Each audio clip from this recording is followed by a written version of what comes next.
Bayangkan sebuah masa di mana Nokia adalah raja tanpa tanding di dunia ponsel.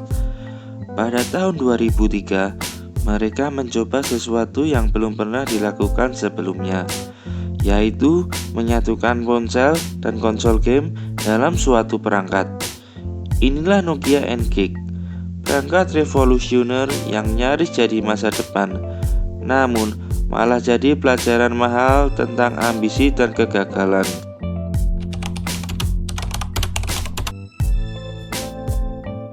Pada tahun 2000-an adalah masa keemasan Nokia.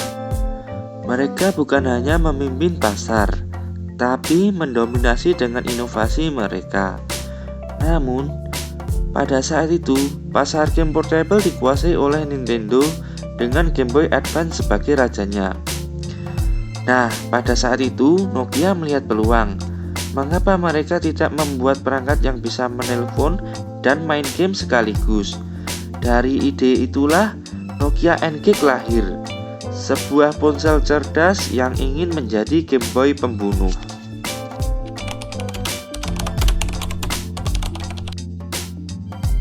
Ketika N-Gage diumumkan pada tahun 2003, dunia teknologi menoleh. Sebuah ponsel dengan layar warna, tombol gaming, konektivitas Bluetooth, multiplayer, dan kartu game dalam bentuk MMC. Game-gamenya termasuk judul besar, antara lain Tomb Raider, Tony Hawk's Pro Skater, Sonic N, dan lainnya. Nokia mengiklankan dengan agresif. Mereka bahkan membuat turnamen, event keliling, dan kolaborasi besar. Dunia menanti dan gamer penasaran.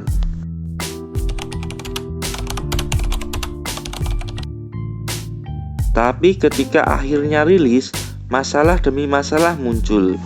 Pertama, desain N-Gage terkenal dengan cara nelpon yang aneh.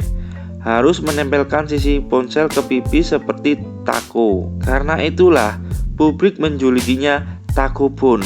Kedua, untuk mengganti game, pengguna harus membongkar casing belakang dan mencabut baterainya. Sebuah proses yang bikin frustasi dan ribet. Ketiga, tombol kontrol tidak ergonomis untuk game. Ini bukan controller. Ini tetap ponsel dengan keypad numerik. Walau dari sisi fitur sangat inovatif, dari sisi pengalaman pengguna, N-Gage gagal total.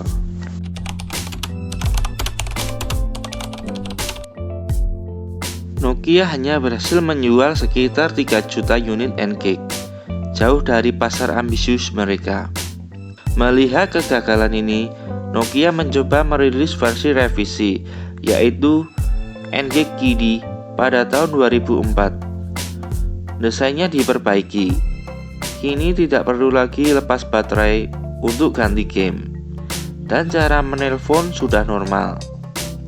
Namun, noda reputasi sudah terlanjur melekat. Gamer kecewa, publik menjauh, Nintendo tetap dominan, dan Sony mulai masuk dengan PSP. Nokia tak punya ruang lagi.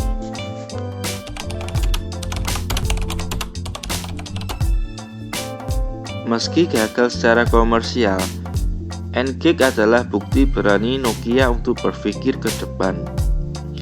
Mereka mencoba menyatukan komunikasi, hiburan, dan mobil gaming dalam suatu perangkat jauh sebelum iPhone datang. Bahkan, setelah N-Gage, hardware dihentikan. Nokia sempat meluncurkan N-Gage sebagai platform di smartphone seri N, seperti N81 dan N95. Namun tetap, momentumnya sudah hilang. Dunia tak pernah melihat N-Gage bangkit lagi. Nokia N-Gage bukan sekedar kegagalan. Ia adalah simbol keberanian dan juga pengingat bahwa inovasi tanpa eksekusi yang baik bisa jadi bumerang.